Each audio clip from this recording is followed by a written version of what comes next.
दो चर वाले रैखिक समीकरण।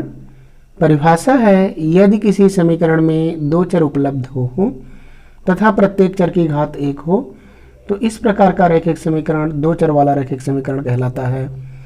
जैसे a1 ax plus by plus c बराबर 0।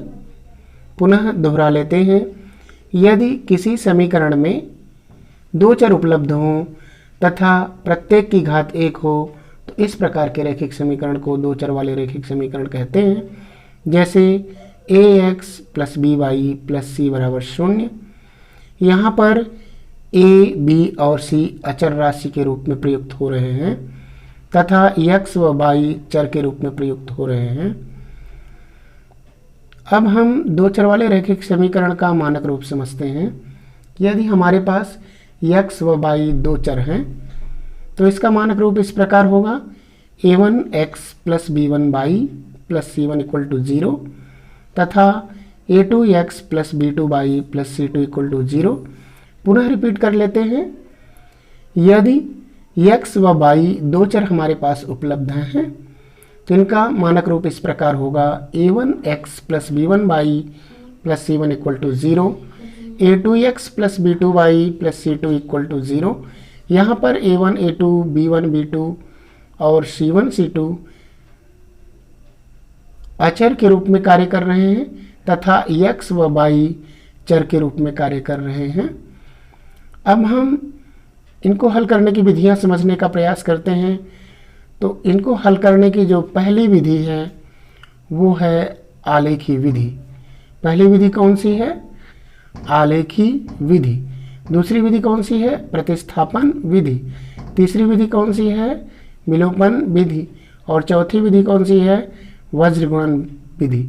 इन चारों विधियों से इसे हल किया जा सकता है। अब हम अनुपातिक संबंध समझने का प्रयास करते हैं। यहाँ पर देखते हैं कि a1x plus b1y plus c1 equal to 0 तथा a2x plus b2y plus c2 equal to 0 हमारे पास दो मानक रूप उपलब्ध हैं। इनमें a1 b1 c1 और a2 b2 c2 अचर राशियां हैं तथा ax व y चर राशियां हैं। अनुपातों का यदि तुलनात्मक संबंध समझे तो हमें तीन शर्तें प्राप्त होती हैं। पहली शर्त, a1 अपान a2 बराबर नहीं b1 अपान b2। ऐसी स्थिति में ग्राफीय निरूपण प्रतिच्छेदी रेखाएं प्रदर्शित करता है तथा बीजगणितीय निरूपण अद्वितीय हल प्रदर्शित करता है। इस प्रकार के हल को हम संगत हल कहते हैं। दूसरी शर्त में यदि हम चलें तो a1 अपान a2 बराबर b1 अपान b2 बराबर c1 अपान c2 की स्थिति निर्मित होती है। इस प्रकार का ग्राफीय निरूपण समपाती रेखाएं प्रदर्शित करता है तथा बीजगणितीय निरूपण की बात करें तो बीजगणितीय निरूपण अपरिमित रूप से अनेक हल प्रदर्शित करता है और इस प्रकार के हल को हम संगत हल कहते हैं। संगत होता है परंतु आश्रित भी होता है। अब हम तीसरी स्थिति में चलते हैं, a1 अपान a2 बराबर b1 अपान b2 बराबर नहीं c1 अपान c2। ऐसी स्थिति में ग्राफीय निरूपण समांतर रेखाएं प्रदर्शित करता है तथा बीजगणितीय निरूपण कोई भी हल नहीं प्रदर्शित करता। इस प्रकार के हल असंगत होते हैं। उदाहरण के लिए हम एक प्रश्न लेते हैं। प्रश्न है, रेखाएं x माइनस 2y बराबर 0 और 3x plus 4y minus 20 equal to 0 किस प्रकार की होंगी। अब हम इन दो रेखाओं को हल करके यह पता लगाते हैं। जैसे पहला समीकरण दिया हुआ है x माइनस 2y बराबर 0 और दूसरा समीकरण है 3x plus 4y minus 20 equal to 0। यहाँ पर मानक समीकरण से तुलना करने पर मानक समीकरण से तुलना करने पर मानक समीकरण से तुलना करेंगे। यहाँ मिलेगा a1 बराबर 1 और B1 बराबर -2 और C1 बराबर 0, A2 बराबर 3 और B2 बराबर 4 और C2 बराबर -20 मिलेगा। इनके अब हम अनुपात बना लें। A1 upon A2 equal to 1/3। दूसरा अनुपात बनेगा B1 upon B2 equal to -2/4 और तीसरा अनुपात बनेगा C1 upon C2 equal to 0/-20। यहाँ पर हम अध्ययन करते हैं कि 1/3 -2/4 के बराबर नहीं है, तो यहाँ हम लिखेंगे चूंकि 1/3 इज नॉट इक्वल टू -2/4, अतः इस स्थिति में A1 अपान A2 बराबर नहीं है B1 अपान B2 के। अगर इस प्रकार की स्थिति निर्मित हो रही है तो निकाय का अद्वितीय हल होगा तथा प्रतिच्छेदी रेखाएं प्राप्त होंगी। इस प्रश्न में यह प्रश्न पूछा है कि इस प्रकार के समीकरण में किस प्रकार की रेखाएं प्राप्त होंगी, तो यहां पर लिखेंगे प्रतिच्छेदी रेखाएं प्राप्त होंगी। प्रतिच्छेदी रेखाएं प्राप्त होंगी। इस प्रकार आप इसे आसानी से हल कर सकते हैं और पता लगा सकते हैं किस प्रकार की रेखाएं प्राप्त होंगी। अब एक प्रश्न और ले लेते हैं हम। विलोपन विधि से निम्न समीकरण युग्म हल कीजिए। 2x + 3y = 8, 4x + 6y = 7। इसे लेते हैं और हल करते हैं। अब हम हल में देखेंगे कि 2x + 3y = 8 है पहला समीकरण, और दूसरा समीकरण हमें मिलता है 4x + 6y = 7। विलोपन विधि में गुणा करके हम x के गुणांक अथवा y के गुणांक को समान कर लेते हैं, इसलिए हम यहाँ पर x के गुणांकों का गुणा कर x के गुणांकों को समान करने का प्रयास करते हैं। यहाँ पर 4 है और यहाँ पर 2। 2 का पहाड़ा 2 बार पढ़ने में 4 के बराबर होता है, तो यहाँ हम इस समीकरण में 2 का गुणा करेंगे और इस समीकरण में 1 का। यहाँ पर गुणा करते हैं तो लिखते हैं समीकरण 1 में 2 तथा 2 में 1 का गुणा करने पर अब हम गुणा कर लेंगे। 2 दूनी 4x + 2 तिहाई 6y + 8 दूनी 16। अब यहाँ पर 1 का गुणा करेंगे। 4 एकम 4x + 6y 7 एकम 7। अब हम समान पदों के समान चिन्ह हैं, इसलिए इनका चिन्ह परिवर्तित कर घटाएंगे। ये प्लस है तो माइनस और ये प्लस है तो माइनस, ये प्लस है तो माइनस चिन्ह में बदलाव कर दिया। यहाँ पर हम घटाने की प्रक्रिया कर रहे हैं, तो लिखते हैं घटाने पर। अब घटाने का अभ्यास करेंगे, तो घटाने का अभ्यास जब करेंगे तो यहाँ पर स्थितियाँ बनेंगी कि 4 में 4 निकलेगा तो 0 कैंसिल, और 6 में 6 निकलेगा तो 0, अर्थात ये बायां पक्ष हमारा 0 हुआ। दायां पक्ष 16 में 7 घटा दिए तो 9 7 16 होता है 9। क्या शून्य कभी 9 के बराबर होता है? आप महसूस कर रहे होंगे कि शून्य 9 के बराबर नहीं होता, अतः दिया गया कथन असत्य है। अतः प्राप्त कथन असत्य है। जब ये प्राप्त कथन असत्य प्राप्त हो रहा है हमें, तब इस प्रकार के समीकरणों का कोई भी हल नहीं होगा।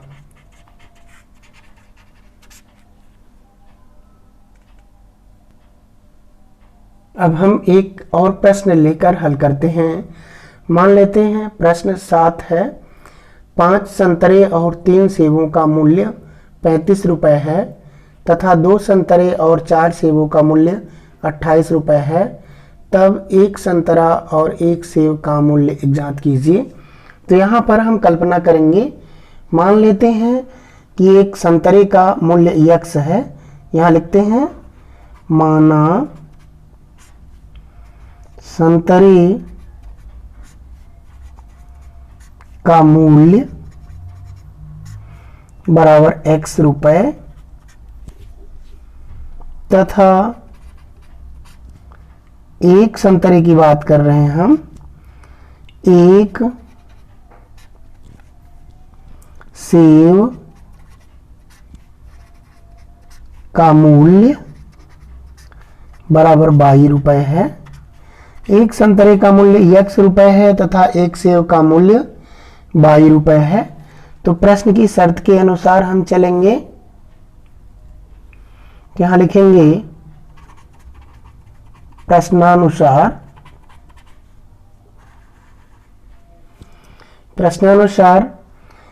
5 संतरे यानी संतरे का मूल्य x है तो 5x हो जाएगा इसका मूल्य। 3 सेब है, एक सेब का 22 है तो मूल्य हो जाएगा 3 यदि 5 संतरे का मूल्य और 3 सेब का मूल्य जोड़ा जाए तो कितना होगा 35 रुपए, और 2 संतरे यानी 2x और 4 सेब यानी कि 4y का मूल्य कितना है 28 रुपए। ये समीकरण 1 प्राप्त होगा और ये समीकरण 2 प्राप्त होगा। अब हम दोनों के गुणांकों का समान करने का प्रयास करेंगे विलोपन विधि में। विलोपन विधि से कर रहे हैं हम, तो यहाँ पर हम x में गुणा कर रहे हैं, यहाँ 2 का और यहाँ 5 का अदला बदली कर गुणांकों का गुणा। यहाँ लिखते हैं समीकरण 1 में 2 तथा 2 में 5 का गुणा करने पर, अब हम गुणा करने का प्रयास करते हैं। देखते हैं कि 2 पंचे 10x प्लस 2 तिहाई 6y बराबर 35 दूनी 70। अब 5 का गुणा करते हैं तो 5 दूनी 10x प्लस 5 चौक 20y बराबर 5 अठे 40 के 0 हासिल 4, 5 दूनी 10, 4 14, 28 पंचे 140। इस समीकरण का अब चिन्ह बदलकर हम घटाने का अभ्यास करेंगे। प्लस का माइनस, इस प्लस का माइनस, और यहाँ पर कोई चिन्ह नहीं तो प्लस का माइनस मान लेंगे। 10 में 10 कैंसिल हो जाएगा और 20 में 6 निकलेगा -14y बराबर 140 में हम 70 घटाएंगे तो -70 प्राप्त होगा। अब आगे बढ़ते हैं तो यहाँ होगा y बराबर 70/14, दोनों तरफ के माइनस कैंसिल हो जाएंगे तो y बराबर होगा 14 पंचे 70 5। अब हम पुनः y के मान को समीकरण 1 में रखते हैं। यहाँ लिखेंगे y के मान को समीकरण 1 में रखने पर, y के मान को हम समीकरण 1 में रखेंगे तो y का मान समीकरण 1 में रखेंगे। समीकरण 1 क्या है 5x, तो यहाँ लिखेंगे 5x। 3y है तो y के जगह पर क्या लिख देंगे 5 बराबर 35। तो यहाँ हो जाएगा इम्प्लाइज दैट 5x धन 5 तिहाई 15 बराबर 35। अब इम्प्लाइज दैट 5x बराबर 35 और ये 15 पक्षांतरित होकर होगा -15। आगे बढ़ेंगे तो 5x बराबर 5 में 5 गए 0 और 3 में 1 गया 2, तो यहाँ पर होगा x बराबर 20/5। अब आगे मान निकलेगा 5 चौक 20। इस प्रकार x का मान 4 और y का मान 5 हुआ। तो हम लिख सकते हैं अतः एक संतरे का मूल्य 4 रुपए तथा एक सेब का मूल्य 5 रुपए होगा। तो यहाँ पर एक संतरे का मूल्य 4 रुपए और एक सेब का मूल्य 5 रुपए ज्ञात हो चुका है। प्रश्न है, दो संपूरक कोणों में बड़ा कोण छोटे कोण से 18 डिग्री अधिक है, तो उन्हें ज्ञात कीजिए। हम यहाँ पर कल्पना कर लेते हैं, माना बड़ा कोण बराबर x डिग्री, छोटा कोण बराबर 22 डिग्री। बड़ा कोण हमारा x डिग्री है और छोटा कोण 22 डिग्री है। तो हम यहाँ पर संपूरक कोण के शर्त के अनुसार चलेंगे। तो यहाँ पर लिखा है बड़ा कोण छोटे कोण से छोटा कोण से कितना अधिक है, 18 अधिक है, तो प्लस 18 लिख देंगे। हम प्रश्नानुसार शर्त चल रहे हैं।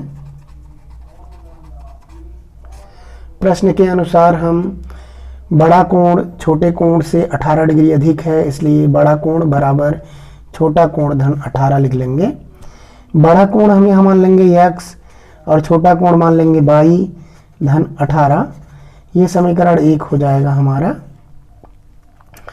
अब हम परिभाषा से चलेंगे। तो यहाँ लिखेंगे संपूरक कोण की परिभाषा से, संपूरक कोण की परिभाषा है कि संपूरक कोणों का योगफल 180 अंश होता है। इसलिए हम यहाँ लिखेंगे बड़ा कोण प्लस छोटा कोण बराबर 180 अंश। बड़ा कोण का मान x है और छोटा कोण का मान y है, इनका मान टोटल 180 अंश हो जाएगा। अब हम यहाँ देखेंगे तो बड़ा x का मान कितना आया है, ये समीकरण 2 बन गया है। और x का मान कितना आया है, x बराबर y धन 18। तो यहाँ लिख देंगे x का मान समीकरण 1 में रखने पर, x का मान अब हम समीकरण 1 में रखेंगे। समीकरण 1 में रखेंगे तो मान क्या होगा, यहाँ पर मान आएगा x के जगह पर y धन 18 रखना पड़ेगा। तो यहाँ इस x के जगह पर रख रहे हैं y धन 18 धन y बराबर 180। अब हम यहाँ लिखेंगे 2y, क्योंकि y और y का जोड़ 2y धन 18 है, तो पक्षांतरण कर देंगे 18 का, तो -18 यहाँ हो जाएगा। अब हम आगे हल करेंगे तो लिखेंगे इम्प्लाइज दैट 2y बराबर 18, 180 में 18 घटा देंगे तो 10 में 8 गया 2 और 7 में 1 गया 6, 162 होगा। इम्प्लाइज दैट y बराबर 162/2 हो जाएगा, ये बटा 2 होगा। अब आगे बढ़ेंगे तो y का मान क्या होगा, 2 × 16 और 2 × 1 = 2, 81 डिग्री। अब हम y का मान समीकरण 1 में रखेंगे। y का मान अब समीकरण 1 में रखेंगे तो y क्या है, x बराबर y धन 18। तो यहाँ हो जाएगा x बराबर y के स्थान पर क्या लिख देंगे 81, y के स्थान पर हम क्या लिख देंगे 81 और धन 18, यानी कि 81 धन 18 इम्प्लाइज दैट AX बराबर क्या हो जाएगा 8 1 9 8 1 9 99 डिग्री। अतः बड़ा कोण बराबर 99 डिग्री तथा छोटा कोण बराबर 81 डिग्री। इस प्रकार इसका अभीष्ट हल आप कर सकते हैं।